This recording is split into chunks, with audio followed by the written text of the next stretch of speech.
เด้อพี่น้องมาหาแนวเฮ็ดกับข้าวกินครับเบิ่งครับสิได้ยังแน่มื้อนี้พี่น้องเบิ่งโอ้ดิห่วงอย่างไรเลยแต่ห่วงสิปล่อยนะครับเขาไปหาห่วงเนาะปล่อยไว้เฮ็ดพันธุ์นะครับไปเฮ็ดแนวเอาไปเบิดยังสิบ่มีกินในปีหน้าปล่อยมาขึ้นเนาะนี่ครับตัวยังไงอ้วนเลยผู้หน่อยก็ร้ายครับ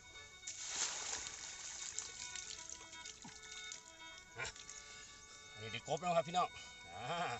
นี่ครับแนวเห็ดกับเขาโอ้ยนี่เขียดิโมกบหน่อยนะครับมีปูนี่ครับเห็ดกับเขาหลายอย่างเด้อต้มผัดแกงทอดเพื่อสิไปมกก็ได้ครับ